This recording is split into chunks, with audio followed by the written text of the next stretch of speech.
Codelife recently showed off all of his updated settings in Chapter 5, so let's check them out. If you want more videos like this one, please drop a like and subscribe to the channel. But getting into his video settings first, he's using full screen, he's not using a stretched res, and he has VSync off. His frame rate limit is capped at 360 FPS to match his monitor's hertz. His rendering mode is on performance, which gives him lower graphics, equaling more FPS. His brightness is maxed out, that's on 150, and he's not using a colorblind mode, and the rest of his settings are on off, near, or low. As for his audio settings, his sound quality is on high, which sounds the best, and he's also using the visualize sound effects option, which adds icons, giving you a huge advantage. For his game settings, he has the disable pre-edit option turned off, and he is also not using edit on release, that's on none, so each edit and confirm he makes is all manual. As well as that, he has one record replay option turned on, all the rest are off, and he also has both the energy saving options turned off to get more FPS. As for his HUD settings, he's using reticle obviously. His reticle ammo indicator is turned on, that adds a little indicator. His damage numbers are on cumulative, so each amount of damage dealt gets added up automatically. His reticle damage feedback is off, and his damage numbers as well as HUD are on 125% and 100%. For his in-game sensitivity, he has both the X and Y sense on 2.2%. His targeting and scope sense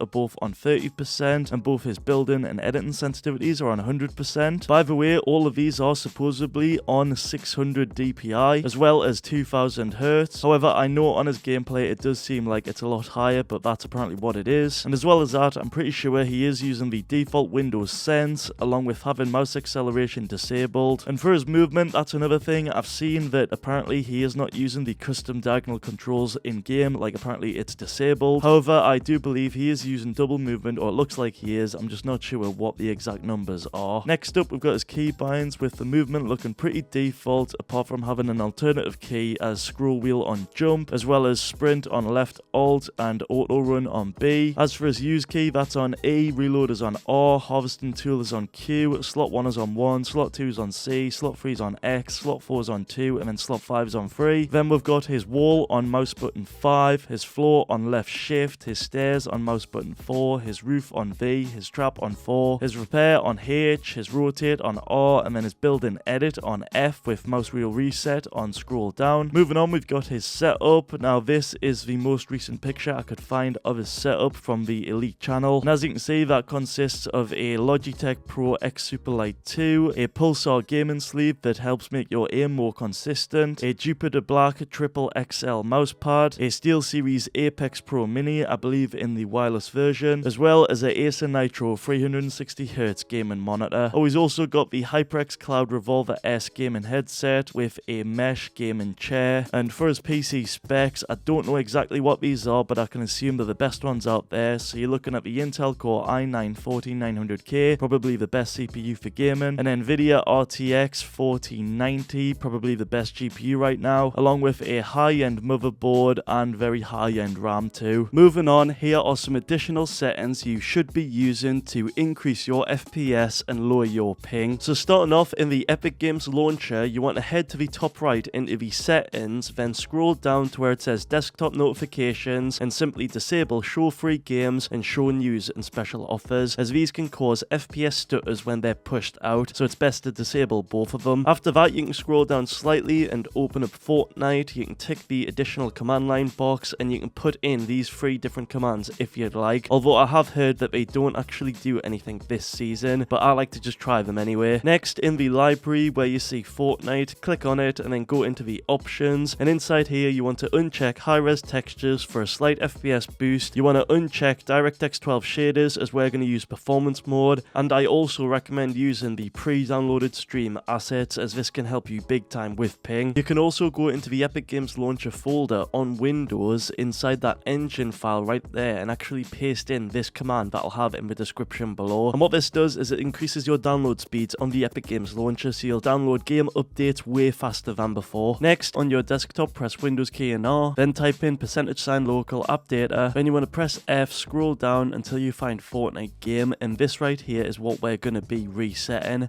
We're essentially going to delete it, but if you're a bit worried about that, you can make it back up, but I'm just going to go ahead and go straight for it and literally press the delete button, and just like that, it's been deleted. updated, and the reason for this is it gets rid of all the old outdated files and replaces them with brand new ones. If you scroll down to the Fortnite game folder, you'll see it's reappeared with brand new fresh settings. Just go inside of it, then go into saved, then config, then Windows client, and here is your fresh game user settings config file. So if you slowly scroll down until you get to these global illumination quality settings, you want all of these on 0. Just change them from 1 to 0. Another thing I recommend disabling is the energy saving modes. Apparently these can give you a slight FPS boost, so you want to change both of these to false if you can. If you scroll down, you will find the scalability groups. Now the resolution quality, I do highly recommend using 100, as this will give you the best quality. Some people do lower this value slightly if they want more FPS. View distance I talked about earlier, I like having that on a higher one. And then for all of these settings right here, they should be on 0. So for shading quality, go ahead and turn that off. Same with foliage quality.